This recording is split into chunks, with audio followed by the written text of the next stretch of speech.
नमस्कार, news 18 India देख रहे हैं आप। मैं हूं आपके साथ शिवानी पांडे। नमस्कार, आपके साथ मैं हूं सबीना तामंग देशमुख। शुरुआत इजराइल हमास युद्ध से, क्योंकि इजराइल ने एक ऐसा बम तैयार कर लिया जो गाजा में बिना धमाके के आतंकियों की सांसें रोक देने की क्षमता रखता है। और इस बम से आग नहीं निकलती है, ये बम ऐसा धमाका करता है कि दुश्मन को संभलने तक का मौका नहीं मिलता। और इसी बम के जरिए अब इजराइल गाजा की सुरंगों में आतंकियों के लिए कब्र तैयार करने की एक बड़ी साजिश भी तैयार कर रहा है।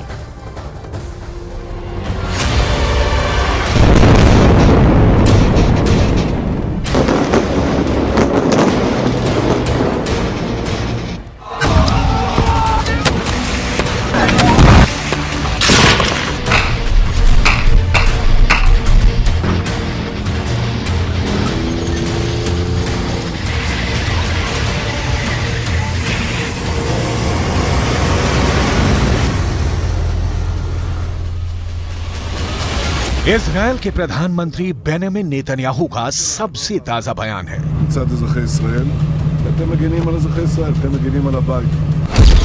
इजरायल अपने स्वतंत्रता संग्राम की दूसरी लड़ाई लड़ रहा है।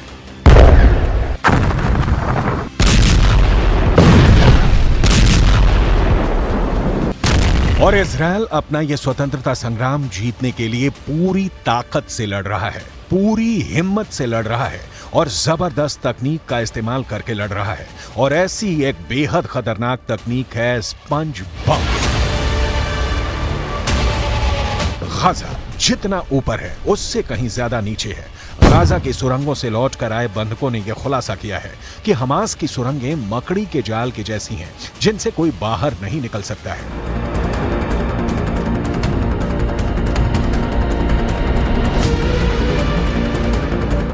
जमीन के अंदर हमास ने एक ऐसा शहर बना रखा है जिसमें 500 किलोमीटर लंबी सुरंगें हैं। इन्हीं सुरंगों में हमास की ताकत है और इन्हीं सुरंगों में हमास की कमजोरी भी है।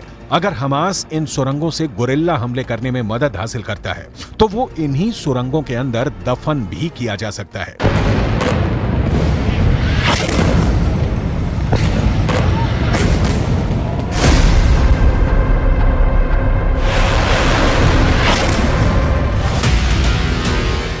इन्हीं सुरंगों के अंदर अब इजरायल स्पंज बम डालने की तैयारी कर रहा है। ये स्पंज बम, जैसा कि नाम से ही स्पष्ट है, स्पंज की तरह से ही काम करते हैं। दो खास केमिकल अगर मिला दिए जाएं, तो ये बम स्पंज की तरह कई मीटर में फैल जाते हैं और फिर ये कठोर होकर एक स्पंज की दीवार बन जाते हैं जिनको कोई तोड़ नहीं सकता है। इस स्पंज की दीवार पर बुलेट का भी कोई असर नहीं होता है।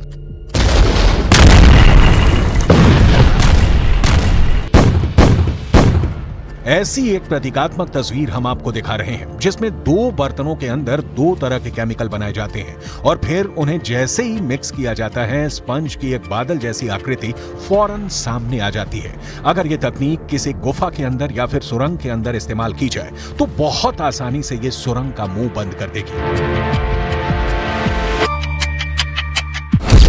अब इसे एनिमेशन की मदद से भी आपको समझाते हैं। अगर सुरंगों के अंदर से बड़ी संख्या में हमास के आतंकी गुरिल्ला वार करने के लिए सुरंग से बाहर निकलने की कोशिश कर रहे हो तो यह स्पंज बम सारे के सारे आतंकियों को एक फॉर्म की दीवार बनाकर रोक देगा। युद्ध के मैदान में इसका उपयोग करने के लिए एक सिलेंडर का इस्तेमाल किया जाता है।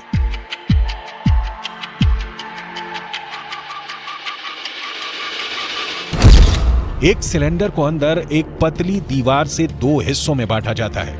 इन दोनों हिस्सों में अलग अलग दो केमिकल भरे जाते हैं और युद्ध के मैदान में इस सिलेंडर के अंदर मौजूद पतली परत को हटा दिया जाता है। फौरन ये दोनों केमिकल आपस में मिलकर एक स्पंज की दीवार का निर्माण करने में सक्षम हो जाते हैं।